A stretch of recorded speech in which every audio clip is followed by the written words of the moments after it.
Hey, what's up guys? Today we're going to be going over some of the best plyometric exercises for speed, how you can improve your speed. A big thing that we want to be able to isolate or improve on is going to be both getting more strength out of the hips, a little bit more power out of the hips, and that's going to be on the front as well as the back, as well as being able to be very explosive within the feet. And the first thing that I think is important when it comes to getting faster is going to be a broad jump, right? Because a broad jump, you're going to be able to get vertical as well as be able to get horizontal. So what you'd want to first do, I would say, is going to be 2 feet, right? Just really be able to master 2 feet, trying to jump out as far as you can.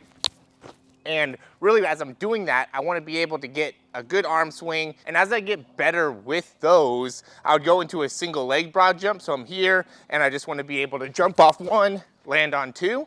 And then as I get better with that, I would want to be able to get into single leg broad jumps, multiple single leg broad jumps over a period of a few steps. Now, as I'm doing all of those, I'm really trying to be aware of what I'm doing within my foot and within my ankle to make it so as I'm loading, so as I'm on one leg, I'm loading and I'm trying to be on the front part of my foot, because when I'm sprinting, I'm not going to be sprinting like this, right, when my foot's coming off the ground. I'm going to be pushing off like that. When I'm training to get more explosive, I want to be aware of how can I put myself in the position that's going to translate the best over to my actual sprinting, whether that is your start, your drive phase, your top end speed, whatever it ends up being.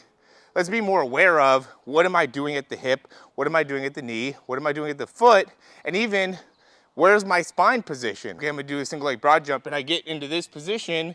Like, this isn't sprinting, right? This is a crouched on the computer position, right? You wanna be upright. You wanna have that core in a good spot. So now as you're loading in a position that's gonna translate into how you're gonna be able to perform, and also get an understanding of within your body, how can we get into the specific areas that we want to be able to target. So if you're a athlete, let's say, and you're like, okay, you know, I am good with my foot contact time, but I'm just not getting a lot of distance per step. Well, now let's really try to load into those hips to make it so I could get a lot of distance as I'm doing a broad jump, right? So now that can translate over more effectively into my running technique. Just adding in like some type of resistance to it. Same concept, now I just have resistance and I'm getting distance, one right after the other. Quick foot contact time, trying to be aware of how I'm landing within my feet, making sure that I'm very controlled within my landing. And I'm using that to get better on each jump and each set, right? You want to be able to do multiple sets of this type of stuff to make it so you can really start to get a better connection within landing position, how well you're using the hips, and even get a lot of strength development, power development within your sprinting. So we're going inside for some more exercises here. Big thing that I would do that I think is really important as well is just work on landing with the straight leg, right? So I like using a mirror just because now I can get specific into what it is I need to work on. But I'm here and I'm trying to keep my knee as straight as I can. And then from this, I'm just gonna work on getting nice and active within my foot, within my ankle, okay, on each one of these steps. I could do this again, one foot. I could also start off here, okay? This is a common one where you're just here and jump in, right? The issue with this is, at least for me, the reason I don't love it is because a lot of times I get stuck going here.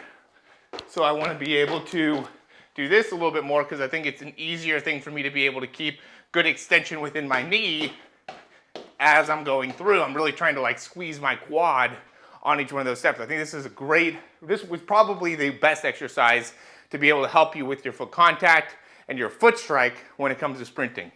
Now, I'll also transition into, like, I like to do banded type exercises to help me with my ability to be nice and explosive. So these are assisted sprints, right? So the ones that we did out there on the Raptor would be resisted, right? So as I'm trying to jump, I'm getting a pull back, which is making it so now I have to get more of my hips involved. This is gonna be assisted, which means it's going to help me get off the ground quicker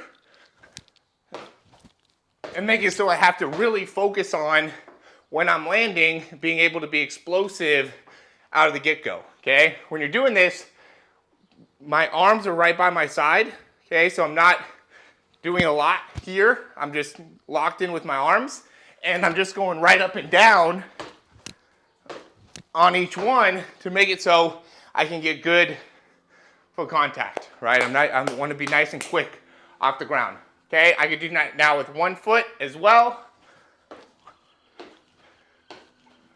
okay? And then I could also do split jumps.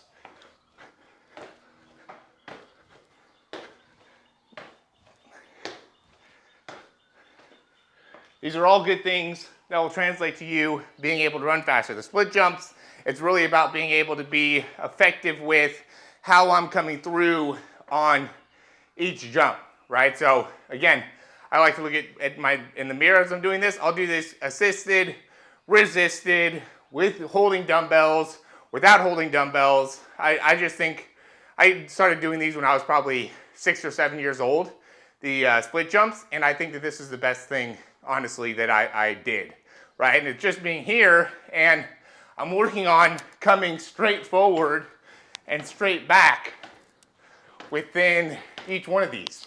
If you're gonna do a heavy barbell squat or a set of 50 split jumps, I would put the split jumps ahead of that any day of the week, just because of how it helps you so much with the stability, right? Being in this lunge position is an important position for stability when cutting, when sprinting, when doing a lot of different athletic movements, but it also makes it so we're not putting a ton of additional load on our back and on our spine, and we're really making a lot more of it in our legs and our thighs and our feet to make it so then that will better transition into your sprinting. And also something you could just do at home, right? It might be late at night, you're watching this, you're like, okay, what are some plyometric exercises I could do for speed? Well, this is an important one, or this is a good one that you could easily do, you know, just no weight, just going right through. This is what I would do. I used to do just 50 of these, right? One after the other. There's a good one. Then you could also do like tuck jumps, right? So you're just here, boom, boom, boom. Okay, and just landing on the balls of the feet on each one. And then we just did like those ankle jumps, right? We could do some speed skaters going side to side. Just being able to be effective with your foot strikes, right? So every time I'm doing those, I'm not thinking about anything but how am I landing with my body, with my head, how's my alignment, transition right back off, right? Balance, stability, that's what gives you control as an athlete, is what is it that you're aware of, or what are you doing when you're practicing? What is you focusing on when you're practicing? Is your mind somewhere else? Is your mind on getting this over with? Is your mind on whatever, you know, school, math, some random girl, whatever the case may be, or guy, instead of what you're doing, right? Like you're doing a lateral jump. You should be really isolating on what is it that I'm trying to do within my foot, within my knee, within my hip? How is this going to help me? Why is it important that I'm doing this exercise right now to make it so then you get the intended results? So now, every day, you're getting closer and closer to your goals because the movements that you're doing and the exercise that you're doing are things that are going to help you in your long-term development. So the thought process going into this video, if you're still watching it, is just to kind of go a little bit more in depth into not only exercises to develop your speed, but also as an athlete, what can we be, you know, more conversational of, like, as you're training, what you can be more aware of to make it so you can make those small improvements. Because it's not always about, you know, going and making huge improvements like we're talking about 10.5 to 10.1. That's a huge improvement. That's going to take a lot, for a lot of times, or for a lot of people, it's going to take a lot of time, maybe a whole year. But if you can make small improvements every day, that ends up being a lot more important in terms of your overall development, because it's a discipline thing too, right? Like one of the things that I started doing recently is fasting, but because of dieting, fasting, just changing my whole, how I approach eating food, right? I've been like, okay, I'm gonna lose some weight, so what do I need to do to be able to lose weight? Well, part of it was just the fasting side, or making it so cut out bread, cut out rice, cut out pasta. I'm a big Mexican food fan. Haven't had a freaking burrito or taco in over a month. Probably close to 2 months at this point. It's tough. It's not easy, but it sets up so much more of your entire life. You know, like it's such an important part of being able to make improvement as a high level athlete is being able to say no to some of those things that end up being, they might seem small, right? But they're small things that are taking you in the wrong direction. You know that they're taking you in the wrong direction.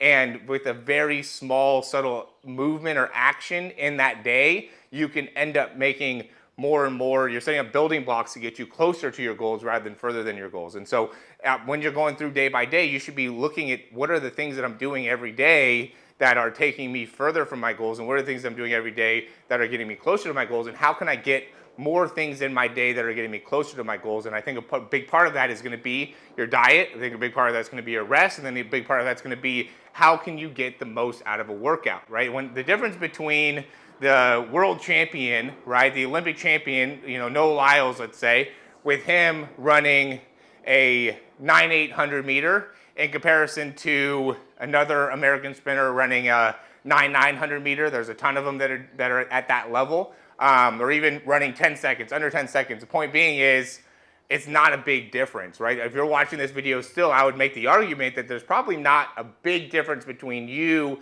and a lot of high performing athletes, but different small things that are making the difference over a period of time, right? Where Noah Lyles, for instance, he's probably just inherently, he has a brother that's also really good. And so he's probably inherently a lot smarter in terms of what are some of the things he's doing within his practices. His mental side, those small things make a big difference when you compound them over a period of time. So now, you know, his brother is somebody that has kind of fallen off a little bit, where he's still the fastest person in the world and is continuing to, you know, almost won the 60-meter world championship, where he used to have not even a good start. And so if I were you, what I would want to be able to take away from this is going to be, what can I do within a day that is going to be more specific on certain time elements that can help contribute to my success in comparison to the actions that I'm doing during the day that are negatively impacting my success, and starting to make those adjustments in your life. It comes down to how bad you want it. You know, like I told myself I want to get on a diet. I want to get to 185, right? I was like at 200. I'm down to like 190. I was like 191 before, you know, a couple hours ago before filming this video. So I'm probably about 191, 190, somewhere in there. So I lost 10 pounds. When it comes to losing weight, you got to give up stuff. When you want to accomplish something, you're going to have to make sacrifices. You're going to have to figure out parts of what it is that you wanted to give up, or things that you have to be able to give up in order to achieve what it is you want to achieve. Just by starting to take the actions of eating salads basically only, right? Like I have a smoothie and a salad. That's basically my day in terms of eating. And it has led to me being more focused on my work. It's led to me being more consistent with my workouts. It's led to me being, I think, more dialed in to what it is that I want to achieve. It's led to me just being a lot more, I think, thankful in a lot of areas. Feel a lot more blessed on a daily basis. All these things have been very important to make it so my inner being has cut out the fat, has cut out the bad parts of what my habits were that were leading to, I think, my demise, in comparison to taking the actions that are going to lead me to be more successful. And it's almost an addiction into how much better can I be? Like, how much more can I get out of my day? How much more can I get out of my life? How much more can I get out of? That's why I'm even doing this, right? Because it's like, I started even looking at my content, like, am I really committed to getting better? You know, like, am I really committed to making changes in my content, or am I doing the same content over and over again and hoping to get a better result, right? Like, at the end of the day, when I truthfully ask myself that, it's like, no, I'm not really committing all the way. I'm not I'm not doing the uncomfortable things. I'm not taking the actions that I think are going to really lead to my long-term success. And really trying to make those adjustments was a big part of why I wanted to make this video. And why I want to continue to make more content that is not only around the development of speed, because I love the development of speed. I love talking about speed. I think that's such an important part of my life. You know, like it's something I'm thinking about all the time. I watch videos on it. I'm just like, you know, I read about it. Just something that I am so passionate about. And that's why I make these videos, right? You know, like I'm not somebody that's like, you know, trying to fake this passion. Hopefully by this time you know that.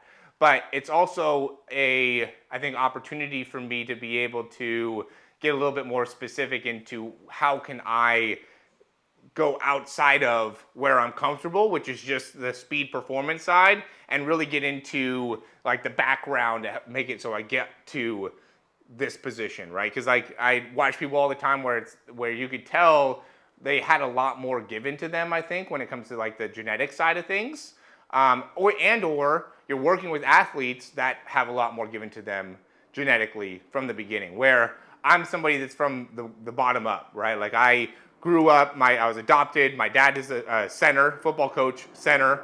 My mom never played sports, not an athlete at all.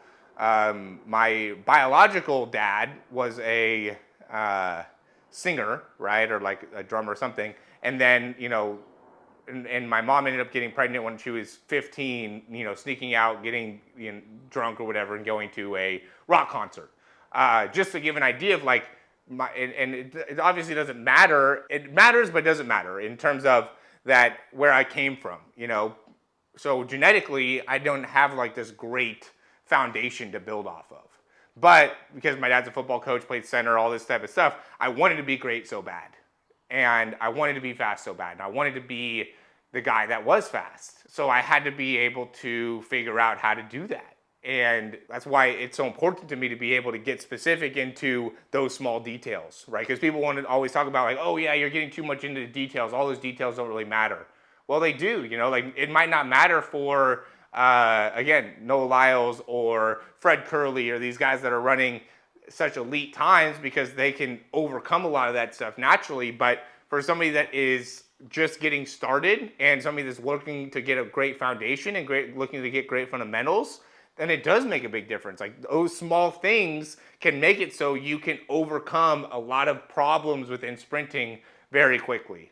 And at the end of the day, I think that's what ends up being the most important thing for you to be able to do is understand the importance of the small subtle adjustments that can be made within your workouts, within your plyometric exercises, within your sprinting mechanics, and apply those to your life in all the areas that you can apply that to your life and hopefully get better. In a little bit different video today, got a little bit more into talking, but hopefully you guys enjoyed. If you guys did enjoy, if you're connected with any of that, would love to hear from it in the comments.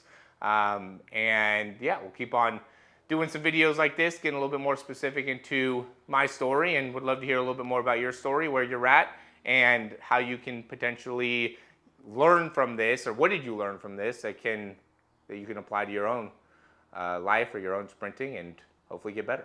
We'll talk to you guys soon.